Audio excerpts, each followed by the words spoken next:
যুগপুরুষোত্তম শশী ঠাকুর অনুকূলচন্দ্র ঊনবিংশ শতকের শেষ ভাগে এই ধরাধামে অবতীর্ণ হন।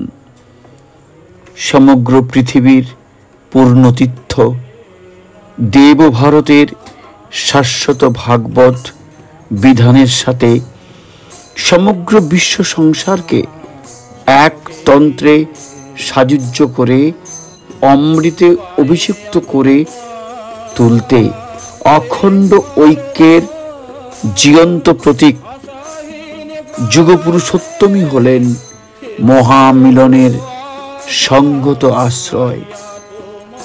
অনন্ত বা অসীমের তিনি সীমায়িত রূপ। এমন প্রাজ্ঞ সহজ মানুষ যিনি হয়ে ওঠেন সকলের আশ্রয়। তাকে দর্শন করে সঙ্গ সেবা সহচর্যে মানুষের ব্যক্তিত্ব, চালচলন, আচার ব্যবহার দীপ্তিমান হয়ে ওঠে। মানব রূপে এসেও সমগ্র দুনিয়ার প্রতিটি বিশেষের প্রতি তিনি করুণা নির্ঝর। প্রতিটি ব্যক্তির বৈশিষ্ট্য অনুধাবন করে তাকে তার বিশিষ্ট পথে সার্থকতা দিকে পরিচালিত করে তিনি হয়ে ওঠেন সবার প্রিয় পরম পুরুষোত্তম। যখন মানসী তনুতে আবির্ভূত হন তখন দিকে দিকে ছড়িয়ে পড়ে তার সৌরভ। মধুমক্ষিকার মতো দলে দলে ছুটে আসে তৃষিত মানব। তার জীবন চর্চা হতে বিচ্ছুরিত আলোক তরঙ্গে পুণ্য স্নাত হওয়ার আকাঙ্ক্ষায় আলোক পিয়াসী আবাল বৃদ্ধ নরনারী ছুটে আসে। এই আত্মনিমগ্নতায় নাই দাহ নাই বিনাশ, আছে স্বস্তির পরম নিদান, যার পরিপালনে শুরু হয় অন্তর বাহিরের রূপান্তর সাধন। অনুরাগ উদ্দীপনা নিয়ে মানুষ যতই তার গুণরাজি বা নীতিবিধিকে অনুভব ও অনুসরণ করে চলতে থাকে, তার দেহ মন আত্মাও ওই ঐশ্বর্যে উদ্ভাসিত হয়ে ওঠে। কামনা বাসনার সমস্ত চঞ্চল তরঙ্গ আপনা হতেই হয়ে আসে স্থির, শান্ত, সমাহিত। পরম দয়াল শ্রী বিগ্রহের শ্রীচরণে আশ্রয় লাভ করে কত জনের যে গ্রহ বৈগুণ্য খণ্ডন হয়েছে তা লেখাজোখা নেই। আস্তিক, নাস্তিক, জ্ঞানী, নির্বোধ, ভক্ত, অবিশ্বাসী, সবল, দুর্বল, কার কাছে তিনি কেমন, প্রত্যেকে তার বৈশিষ্ট্য অনুযায়ী আরাধ্যকে অনুসরণ করে যিনি যতটা যেমনই উপলব্ধি করেছেন তিনি তেমন ততটা তার বিশিষ্ট রকমে প্রকাশ করেছেন। ঈশ্বরীয় নরলীলা কখনো অভ্রান্ত ও পূর্ণাঙ্গভাবে ফুটিয়ে তোলা যায় না। যতটুকু তিনি দয়া করে ব্যক্ত করেন ঠিক ততটুকু ইন্দ্রিয় গ্রাহ্য হয়। তার ভাবের ইতি করা যায় না। জীব কল্যাণের জন্য তিনি যে আসেন সেই তার পরম দয়া। তার নিদ্রা বা জাগরণ মানবীয় হিসাবের কল্পনাতীত। পরম দয়ালের ব্যক্তিগত জীবনযাত্রার অংশ বিশেষে অনুপ্রবেশ ঘটত সংখ্যাতীত আগন্তুক নর নারীর। সাধু, ফকির, সর্বত্যাগী সন্ন্যাসী, রাজা, জমিদার, দেশনায়ক, সমাজসেবী, সাহিত্যিক, বিজ্ঞানী, শিল্পপতি, উকিল, মোক্তার, ডাক্তার, দৈন্য দায়গ্রস্ত সর্বহারা, সন্তানহারা জননী, সকলের আশ্রয়স্থল তিনি। সমস্যাগ্রস্ত সকলেই, সমস্যা এক নয়, তাই সমাধানও ভিন্ন। অন্তরের আকুলতা, ভালো লাগার গোপন আহ্বান তাদের জীবনগুলিকে এই মহাজীবনের দরবারে টেনে এনেছে। তিনি কাউকেই বিমুখ করেননি। কখনো ভুবন ভোলানো মধুর হাসিতে, কখনো মধুর কটাক্ষে, কখনো আদর করে, কখনো আবতার করে, কখনো আলোচনা করে মানুষের বোধের দ্বার উন্মুক্ত করে দিয়েছেন। এত করে, এত দিয়েও তবু যেন তিনি থাকতেন অধরা। সেই মহাভাবময়ের প্রকাশ প্রত্যেক অন্তরের একান্ত সম্পদ। আমাদের অন্তর পুরুষের ব্যক্ত রূপ যিনি, তার দিব্য রূপ দর্শনের সেই মিলন মুহূর্ত মানুষের জীবনের পরম শুভ লগ্ন। মানুষ যুগ যুগ জন্ম জন্মান্তর ধরে এই শুভ সংযোগের জন্য তপস্যা করে। সেই সাধনার ধন কেউ পায় ইহজীবনে, কেউ খুঁজে ফেরে অনন্তকাল। যে যখন তাকে পায় তার জীবনের মহেন্দ্রক্ষণ, জীবনের রসদের সন্ধানে এসে হয়তো কেউ সারা জীবন ধরে দয়ালের চরণে রয়ে গেছেন, যুক্ত হয়েছেন ঠাকুরের বিশাল কর্মযজ্ঞে। নিয়ত কর্মী এমন ভক্ত সেবকের অনুভূতি ও অভিজ্ঞতা লব্ধ ঘটনার বর্ণনার মধ্যে পাওয়া যাবে দয়ালের অপার লীলার বিজলি ঝলক। তিনি আমাদের সাথের সাথী, ব্যথার বেথি, দুঃখ দহন দগ্ধ সংসারের স্নেহ করুন জননীর মতো তিনি নিত্য নিয়ত আমাদের আগলে রয়েছেন। তাঁর অভিন্ন জীবন ও বাণী স্মরণ মননের মধ্য দিয়ে সেই সঞ্জীবনী স্পর্শ অনুভূত হয়। তাঁর সেই মধুক্ষরা জীবনের এক একটি অন্তরঙ্গ চিত্রের মধ্যে যেন তার প্রাণের সুধা সঙ্গত হয়ে আছে। তার প্রত্যেকটি বচন, আলাপ, ব্যবহার, ভাবভঙ্গির মধ্যে রয়েছে অপরিসীম শিক্ষা ও আনন্দের উপকরণ। তার বিবরণ ভক্ত মানুষের কাছে হয় চির উপভোগ্য এবং আকর্ষণীয়। ওই বিবরণের মধ্যেই ফুটে উঠে পরম পুরুষের নরলীলার রূপ, যা পাঠ করে মানুষ নিমেষে তদ্গত চিত্ত হয়ে ওঠে। এই জীবন লেখ্যগুলি ধরে না রাখা মানে নিজে বঞ্চিত হওয়া ও সমগ্র মনুষ্য সমাজকে বঞ্চিত করা। শ্রী ঠাকুরের ভাবধারা এই সমস্যা জর্জরিত পৃথিবীর বুকে এক নতুন জগৎ রচনা করে চলেছে। সর্বপরিপূরণকারী পঞ্চনীতি, যজন, যাজন, ইষ্টভীতি, সস্তয়নী, সদাচার পরিপালনকারী নরনারীর সংখ্যা দিনে দিনে ক্রমবর্ধমান। আচার্য রূপে পরম পূজ্যপাদ আচার্যদেব নিত্য নিয়ত সকলকে দিয়ে করে করিয়ে নিত্য নতুন মাঙ্গলিক পন্থায় জনে জনে প্রতিটি সংসারে, পল্লীতে পল্লীতে, প্রতিটি সমাজে, দেশে দেশান্তরে শ্রী ঠাকুরের লোক পাবনী কর্মধারা সম্প্রসারিত করে চলেছেন। অমৃতের কোনাটুকু, অমৃত অর্থাৎ অমৃতের কোনাটুকুও অমৃত, তাও মানুষকে মৃত্যুঞ্জয়ী করে তুলতে পারে।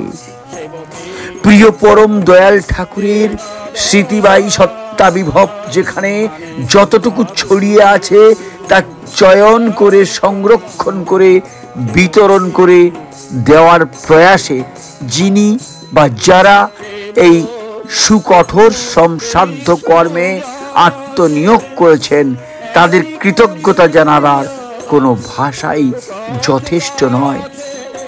জীবন চুয়ানো এই অমর কথা লিখে তৃপ্তি, বলে তৃপ্তি, শুনে উপভোগ করাও তৃপ্তি। এই প্রতিবেদন পাঠ করতে করতে আমার শ্রোতা বৃন্দ মর্ম মথিত করে মুগ্ধ উচ্ছ্বাসে গুঞ্জরিত হোক। হে দয়াল, হে পরম দয়াল, আমার হৃদয়ে তুমি চিরপ্রতিষ্ঠ হও। হে আমি তোমারই, আমার যা কিছু সব তোমার। আমার এ জীবন শুধু তোমার দয়াতেই অভিষিক্ত হয়ে উঠুক। বন্দে পুরুষোত্তমম, বন্দে পুরুষোত্তমম, বন্দে পুরুষোত্তমম।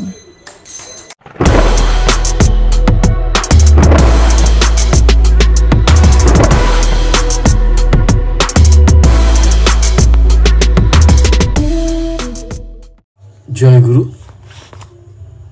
রিতায়নী ইউটিউব চ্যানেল আপনাকে স্বাগত, অভিনন্দন, শ্রদ্ধা, প্রণাম ও পবিত্র রানন্দিত জয় গুরু জানাই।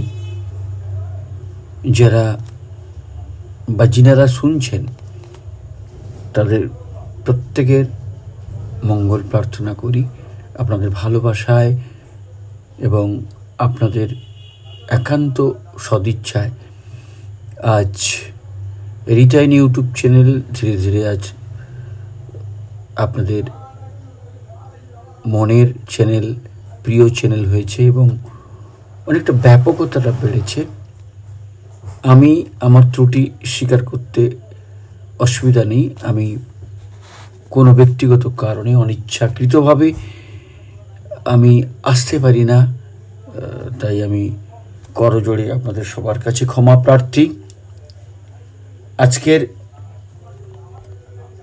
যারা শুনছেন তাদের কাছে করজোড়ে নিবেদন, আপনারা যদি ভালো লাগে আপনাদের তাহলে লাইক করবেন, যারা সাবস্ক্রাইব করেননি করবেন এবং ভালো লাগলে অবশ্যই শেয়ার করবেন।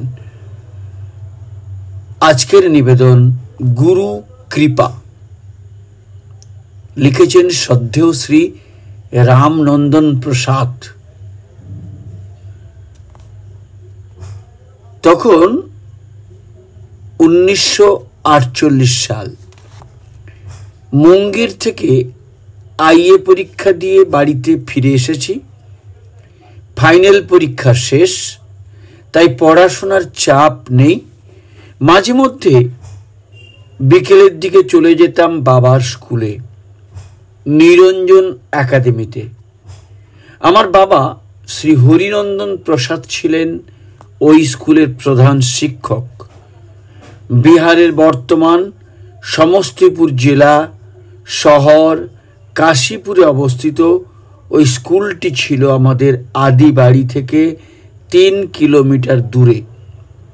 এমনি করেই একদিন বাবার স্কুলে গিয়ে পৌঁছেছি। আমাকে দেখে স্কুলেরই সহকারী প্রধান শিক্ষক বললেন, তোমার বাবা আজ দীক্ষা গ্রহণ করেছেন। এই সামান্য কথাটি শুনে আমি একেবারে বিস্মিত হয়ে গেলাম। বারবার ওই কথাটি আমার মনে তোলপাড় করতে লাগলো। বিস্ময়াবিষ্ট মনে শুধুমাত্র একটি প্রশ্নই আমাকে আঘাত করতে থাকলো। প্রবাহমান জলস্রোতের মধ্যে মাঝে মাঝে যেমন জলের ঘূর্ণি সৃষ্টি হয়, ঠিক তেমনি আমার বাবা দীক্ষা নিয়েছেন। এক আশ্চর্যবোধক জিজ্ঞাসা মনের ভেতরে এক প্রবল ঘূর্ণির সৃষ্টি করল। এমনতর বিস্ময়ের কারণ হলো, আমি তখন জানতাম যে বাবা দীক্ষা ও গুরুবাদে মোটেই তেমন বিশ্বাসী নন। এই ব্যাপারে বাবা ছিলেন কঠোরভাবে অনমনীয়। দীক্ষা বা গুরুবাদকে তিনি মোটেই সেরকম প্রশ্রয় দিতেন না। মনে পড়ে আমার ঠাকুমা অর্থাৎ বাবার মা তখন পরিণত বয়সে মৃত্যু পথযাত্রী হয়ে শয্যাশায়ী। এই অবস্থায় ঠাকুমা একদিন বাবাকে ডেকে বললেন, তোমাদের স্বামী স্ত্রী উচিত এখন গুরুকরণ বা দীক্ষা গ্রহণ করা, কারণ যার বা যাদের জীবনে গুরু নেই তাদের দ্বারা কোনো যজ্ঞ সিদ্ধ হয় না। এ ব্যাপারে ঘোর অবিশ্বাসী অমনোযোগী বাবার মন সেদিন সে কথায় সামান্যতম টলেনি, বরং জবাব দিয়েছিলেন, আমি তো নিজেই যথেষ্ট জ্ঞানী গুণী, আমার নিজেরই রয়েছে বহু গুণমুগ্ধ চেলা, আমি আবার কাকে গুরু হিসাবে বরণ করব? তোমার যিনি গুরু তিনি তো মাঝে মধ্যে এখানে এই বাড়িতে আসেন, ওনাকে দেখে তো আমার জীবন আলোকিত হবে এমন মনে হয় না, বরং আমি তাকে উল্টে পড়াতে পারবো বলেই মনে হয়। এই অবস্থায় আমি ওনার শিষ্য হব কেমন করে? আমি আমার জীবনে এমনতর একজনকে গুরু হিসাবে বরণ করতে চাই যিনি আমার চাইতে অনেক বেশি জ্ঞানী গুণী এবং শ্রেষ্ঠ বিদ্বান ব্যক্তি, যিনি দেখাতে পারবেন আমাকে আলোর ঠিকানা। বর্তমানকালে কোথায় পাওয়া যাবে এমনতর গুরু? মা, যদি কোনোদিন আমি এমনতর গুরুর সন্ধান পাই তাহলে নিশ্চয়ই আমি দীক্ষা গ্রহণ করব। ঠাকুমা বললেন, আমি তোমাকে আমার গুরুকেই তোমার গুরুপদে বরণ করে নিতে বলছি না, তবে তুমি যদি কোনোদিনও তোমার প্রত্যাশা অনুযায়ী কোনো গুরুর সন্ধান লাভ করো তখন তোমরা স্বামী স্ত্রী মিলে একসঙ্গে ওই গুরুর দীক্ষা গ্রহণ করো। বাবা তখন ফের বললেন, সাধারণ যে সব গুরু দেখি তাদের অনেক ব্যাপার আমার ভালো লাগে না। আমি আমার জীবনে এমনতর কাউকে গুরু হিসেবে বরণ করব না যার বলায় করায় চলায় অসঙ্গতি আছে। বাবার এ ধরনের কথাবার্তার পর আমার ঠাকুমা আর এ নিয়ে কোনো কথা বলেননি। প্রসঙ্গেরও সমাপ্তি ঘটে। পাশাপাশি এর কয়েক মাস পর তার ঐহিক জীবনেরও পরিসমাপ্তি নেমে আসে এ সংসারে। বাবার ঠাকুমার প্রতি অগাধ টান ছিল। এজন্যই বোধ হয় ঠাকুমা মারা যাওয়ার পর বাবা সংসার সম্পর্কে আরো কঠিন, কঠোর এবং নির্দয় হয়ে উঠেছিলেন। প্রাত্যহিক জীবনের মূল্যবোধ ও চেতনাকে ছুঁড়ে ফেলে দিয়ে ক্ষণস্থায়ী আনন্দ ফুর্তিতে যথা খাওয়া দাওয়া ও বন্ধু বান্ধব নিয়ে মশগুল হয়ে উঠেছিলেন। এই সময় বাবাকে প্রায় বলতে শোনা যেত, এই সংসার ক্ষণস্থায়ী, মৃত্যুর সময় কেউ কিছু নিয়ে যেতে পারবে না। কোথায় যাব, কোথায় থাকব কেউ বলতে পারবে না। অতএব জীবন নিয়ে বেশি চিন্তা ভাবনার কোনো প্রয়োজন নাই। এই ছিল সেই সময় বাবার জীবন সম্পর্কে মূল্যায়ন। সহকারী প্রধান শিক্ষকের মুখে বাবার দীক্ষা গ্রহণের সংবাদ শুনে অতীতের সেই সব স্মৃতি সামনে এসে ভিড় করেছিল। ভাবছিলাম মৃত্যু পথযাত্রী মায়ের আবেদনকে যে ছেলে একদিন প্রত্যাখ্যান করেছিল, সেই ব্যক্তি যিনি আমার জন্মদাতা পিতা, তিনি কিনা আজ দীক্ষা গ্রহণ করলেন। তাহলে কি ঠাকুমা চলে যাবার পর বাবার মানসিক জগতে কোনো দুর্বলতা বাসা বেঁধেছে? অতীতের স্মৃতি ধরে ধরে খোঁজার চেষ্টা করলাম, কিছুতেই যুক্তিসঙ্গত কারণ বা ব্যাখ্যা খুঁজে বের করতে পারলাম না। সে মুহূর্তে নিজের মনে এক প্রচণ্ড কৌতূহল সৃষ্টি হলো।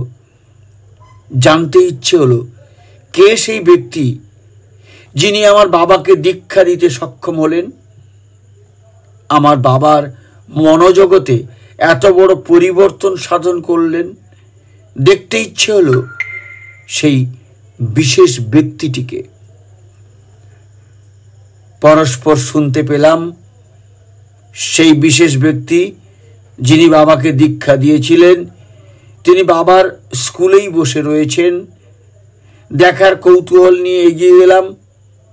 সেই বিশেষ ব্যক্তিকে দেখতে পেলাম, কিন্তু প্রথম দেখায় তার মধ্যে কোনো বিশেষত্ব খুঁজে পেলাম না। অতি সাধারণ ব্যক্তি, মনে কোনো দাগ কাটল না। বিস্ময়সূচক প্রশ্ন জেগে উঠল মনে, এই অতি সাধারণ মানুষটি কি করে বাবাকে মোহগ্রস্ত করে ফেলল? দ্বিধাহীন হতে পারছিলাম না। আশেপাশে কয়েকজনকে জিজ্ঞাসা করলাম, উনি কি বাবার দীক্ষাদাতা গুরু যিনি বাবার পাশে বসে রয়েছেন? জবাব পাওয়ার আগেই কে একজন আমাকে বাবার অফিস ঘরে ধরে নিয়ে গেল। ঘরে ঢোকার পরই সামনের টেবিলের উপর একটি ছবির দিকে চোখ পড়ল। ওই ছবিটি যেন মুহূর্তের মধ্যে আমাকে বিমোহিত করে ফেলল। মনে হলো এই ছবিটি কোনো সাধারণ মানুষের নয়, আর হতেও পারে না। এই ছবিটি দেখে আমার মন আরো ব্যাকুল হয়ে উঠল। আমার বাবার দীক্ষা গ্রহণ রহস্যের সূত্র উদ্ধার করতে খোঁজ নিয়ে জানতে পারলাম, দৃষ্টি আকর্ষণকারী ওই ছবিটি সত্যি সাধারণ কোনো ব্যক্তির নয়। ইনি হলেন বিশাল আধ্যাত্মিক পুরুষ শ্রী ঠাকুর অনুকূল চন্দ্র, এবং ইনি প্রকৃতপক্ষে বাবার পরম আরাধ্য গুরুদেব। আর যিনি দীক্ষা দিয়েছিলেন, ইনি দীক্ষাদাতা ঋত্বিক। ওই ঋত্বিকের মাধ্যমে দীক্ষা প্রদান করা হয়ে থাকে। যিনি বাবাকে দীক্ষা দিয়েছেন, ইনিও অন্যতম ঋত্বিক। জানতে পারলাম ওই দীক্ষাদাতা ঋত্বিক ছাত্র জীবনে বাবার সহপাঠী ছিলেন। এক সময় তিনি আইনজীবী ছিলেন। পরবর্তীকালে আইন ব্যবসা ছেড়ে দিয়ে ঠাকুরের কাজে আত্মনিয়োগ করেন। বাবার দীক্ষাদাতা যিনি ছাত্র জীবনে বাবার সহপাঠী হলেও পরম দয়াল শ্রী ঠাকুরের সঙ্গে বাবার দীক্ষাগত ঐকান্তিক সংযোগ স্থাপিত হয় এক ভিন্ন পটভূমিকায়। বাবার দীক্ষা গ্রহণের কিছু আগে বাবার স্কুলে সহকারী প্রধান শিক্ষক উমাচরণ বাবু শ্রী ঠাকুরের সদনাম লাভ করেন।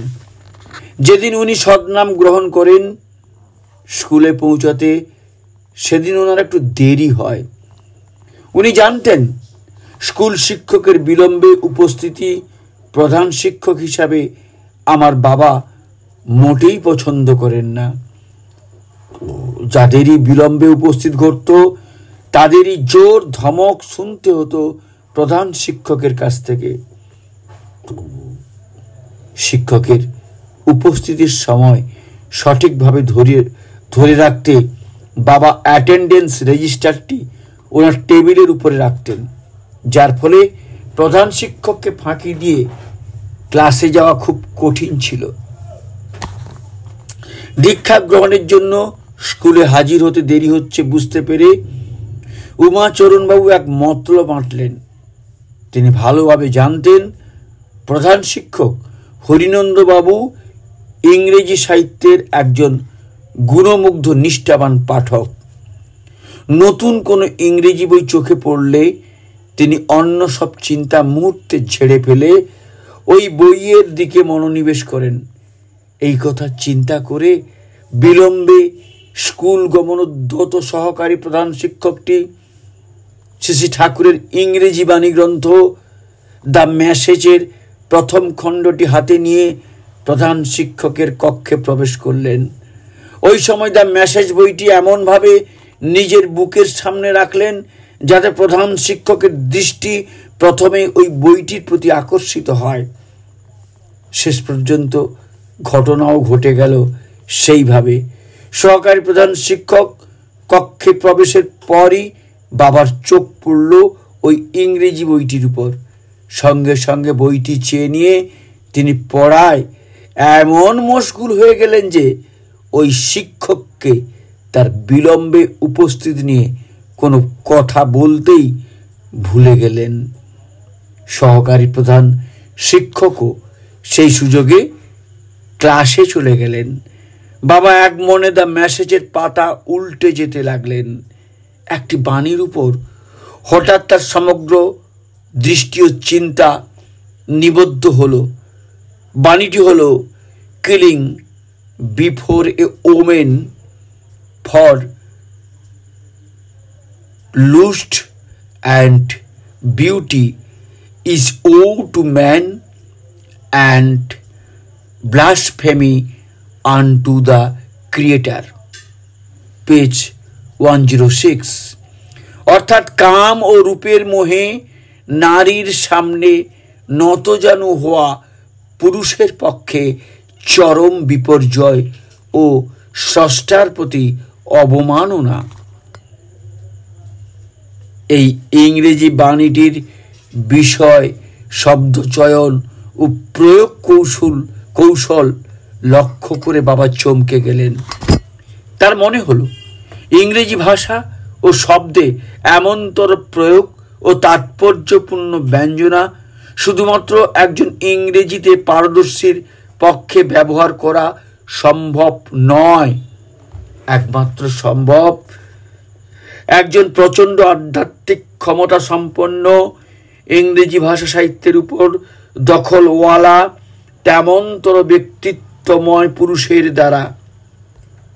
বাণীটি বারবার পড়তে গিয়ে অজান্তে শ্রী ঠাকুরের প্রতি অকপট শ্রদ্ধার ভাব জেগে উঠল বাবার অন্তর্জগতে। বাবা লক্ষ্য করলেন উল্লেখিত বাণীগুলোতে যেসব ইংরেজি শব্দ যেভাবে প্রয়োগ করা হয়েছে সেগুলো যেমন ব্যতিক্রমধর্মী, ঠিক তেমনি প্রয়োগের ছন্দ অনন্য সাধারণ। প্রতিটি শব্দই যেন অভূতপূর্ব, প্রাণধর্মী ও প্রেরণা সঞ্চারী। এ নিয়ে এক নতুন ধরনের চিন্তা বাবার মাথায় ঘুরপাক খেতে লাগলো। বাণীগুলো পড়ার ফাঁকে এক সময় ঋত্বিকাচার্য কৃষ্ণ প্রসন্ন ভট্টাচার্যের লেখা শ্রী ঠাকুরের সংক্ষিপ্ত পরিচয় সমন্বিত ভূমিকাটিও পড়ে ফেললেন। দিন কয়েক পর সহকারী প্রধান শিক্ষক উমাচরণ বাবু বাবার কাছে জানতে চাইলেন দ্য মেসেজ বইখানি কেমন লাগলো। আফসোসের সুরে বাবা জবাব দিলেন, আমি তো পুরো বইটি পড়ে উঠতে পারিনি, আপনি তো নিয়ে গেলেন। তো যতটুকু পড়েছি এতে এই ধারণা বদ্ধমূল হয়েছে যে বইটির লেখক শুধুমাত্র একজন উচ্চশিক্ষিত বিদ্বান ব্যক্তি নন, বরং একজন অতি উচ্চ স্তরের আধ্যাত্মিক শক্তি সম্পন্ন পুরুষ। আমি জীবনে বহু ইংরেজি বই পড়েছি, কিন্তু এমনতর প্রেরণাদায়ক প্রাণবন্ত শব্দের প্রয়োগ আজ পর্যন্ত চোখে পড়েনি। আচ্ছা, এই বইয়ের লেখক কি এখনো জীবিত আছেন? এক বিরাট অনুসন্ধিৎসা নিয়ে বাবা এই প্রশ্ন ছুড়ে দিলেন উমাচরণ বাবুর সামনে।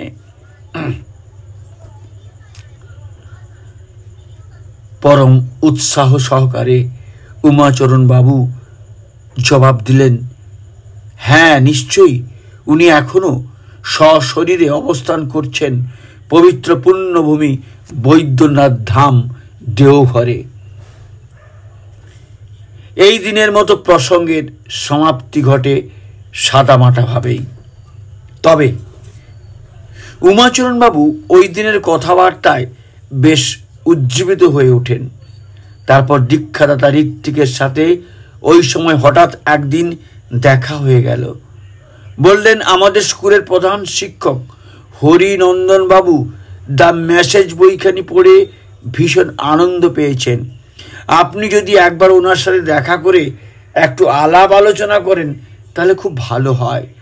তাছাড়া হরিনন্দবাবু নাকি আপনার স্কুল জীবনের সহপাঠী, অতএব আপনি ইচ্ছা করলে স্কুলে গিয়ে ওনার সঙ্গে কথা বলতে পারেন। এত কথা শুনেও ঋত্বিক মহোদয় খুব একটা উৎসাহ দেখালেন না, উল্টে বরং একটু নৈরাশ্যমূলক মনোভাব নিয়ে বললেন, অনেক আগেই ওর সাথে আমার দেখা করার ইচ্ছে ছিল, কিন্তু আমার অন্যান্য সহপাঠী যারা পরবর্তীকালে আমার মাধ্যমে সৎনাম পেয়েছে তারা আমাকে বলল, ছাত্র জীবনের সেই হরিনন্দন আর নেই, অনেক পাল্টে গেছে। ধর্ম কর্মে কোনো বিশ্বাস নেই, মুখে কোনো লাগাম নেই, যখন তখন যা মনে হয় তাই বলে দেয়। আমি অবশ্য ওদের বলেছি, তোমরা যাই বলো, হরিনন্দনের একটা খুব ভালো গুণ যে সে মনের ভেতর কোনো কিছু গোপন করে না। সহকারী প্রধান শিক্ষকের সেদিনের অনুরোধে তেমন সাড়া না দিলেও পরে একদিন ওই ঋত্বিক মহোদয় স্কুলে গিয়ে বাবার সঙ্গে দেখা করলেন। বাবা তো তার পুরনো সহপাঠীকে দেখতে পেয়ে একেবারে অবাক, অত্যন্ত উৎসাহ উদ্দীপনা নিয়ে বললেন, তুমি আমাদের এই গরিবের স্কুলে কি করে এলে? শুনেছিলাম তুমি এখানেই কোথাও আইন ব্যবসায় যুক্ত, কিন্তু এত দিনে একদিনও তুমি আমার স্কুলে এলে না, আজ কি করে আগমন হলো? বিশেষ কোনো প্রয়োজন আছে কি? বাবার এই হৃদ্যতাপূর্ণ আপ্যায়ন দেখে ঋত্বিক মহোদয় খুব খুশি হলেন। বাবার ব্যবহার সম্পর্কে এতদিন যে ধারণা ছিল মুহূর্তেই তা পাল্টে গেল। সহজ সাবলীল ভঙ্গিতে বললেন, এখন আর আমি ওকালতি করি না, ছেড়ে দিয়েছি। তোমার স্কুলের শিক্ষক উমাচরণ যে তোমাকে একটা ইংরেজি বই দিয়েছিল পড়ার জন্য, সেই বইয়ের যিনি লেখক বা বক্তা, আমি এখন ওনার লোককল্যাণ কাজে নিয়োজিত।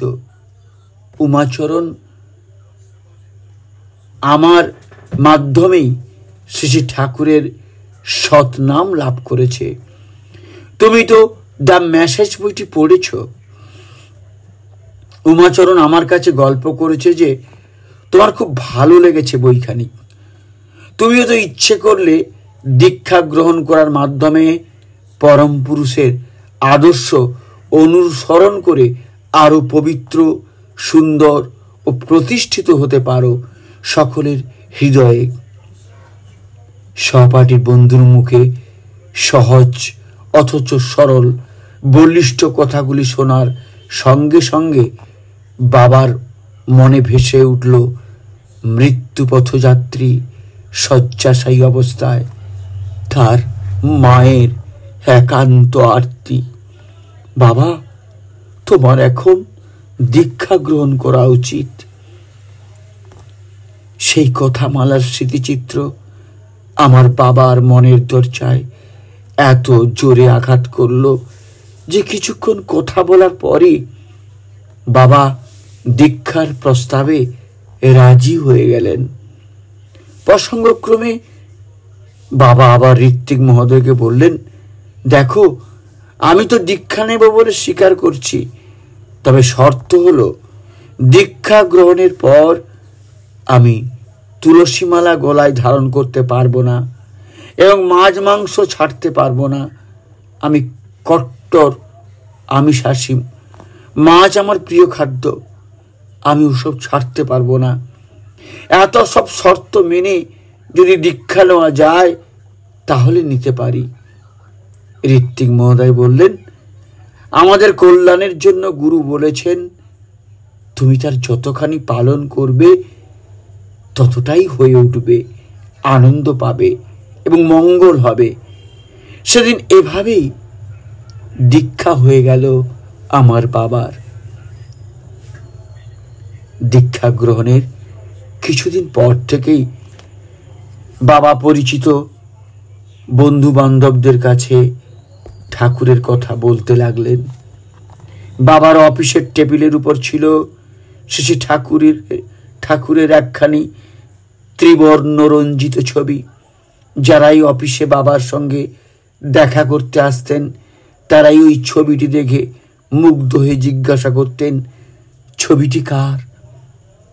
তারপরে শুরু হয়ে যেত যাজন। এইভাবে যাজন করে বাবা প্রথম থেকেই অনেক লোককে শ্রী ঠাকুরের চরণে নিয়ে এসেছেন। বাবাকে আমি প্রায় নাম ধ্যান করতে দেখতাম। বাবাকে যিনি দীক্ষা দিয়েছিলেন উনি মাঝে মধ্যে যেতেন দেওঘরে ঠাকুর দর্শনে, আর ফেরার পর বাবার কাছে ঠাকুরের গল্প করতেন।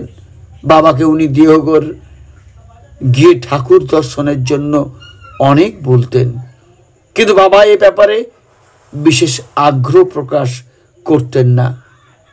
এক সময় বাবার যাজনে দীক্ষিত বন্ধু বান্ধবদের বিশেষ অনুরোধে বাবা দেওঘরে ঠাকুর দর্শনে এলেন। শ্রী ঠাকুরকে প্রথমবার দর্শন করেই ভীষণভাবে আনন্দিত হলেন এবং এক বিশেষ ধরনের আকর্ষণ অনুভব করতে লাগলেন। শ্রী ঠাকুরও বাবাকে দেখার পরই স্বতঃপ্রণোদিত হয়ে বললেন, much troubles of the world would have been saved if there were good teachers. ঠাকুরের কথাগুলো বাবার মনোজগৎকে ভীষণভাবে আলোড়িত করল। নিজের ভেতরে স্বতঃস্ফূর্ত আত্মবিশ্লেষণের জোয়ার সৃষ্টি করে মনকে যেন উথাল পাথাল করতে লাগলো।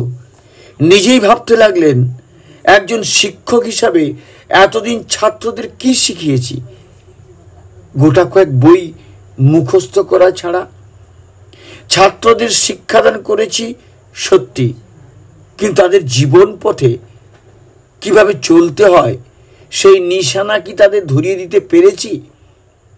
এই বিষয়বস্তু নিয়ে বাবার মন যখন ভীষণভাবে চিন্তান্বিত ও আলোড়িত, ঠিক তখন ঠাকুর ইষ্টভৃতি সম্বন্ধে আলোচনা করতে শুরু করলেন।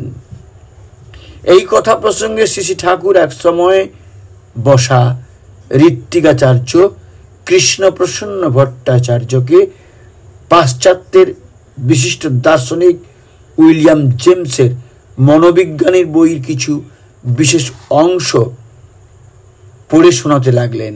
ওই অংশে জেমস বলেছেন, keep the faculty of effort alive in you by a little gratuitous exercise every day. That is, be systematically ascetic or heroic in little unnecessary points. Do every day something for no other reason than that you would rather not do it, so that when the hour of dire need draws 9, it may find you not unnerved and untrained to stand the test.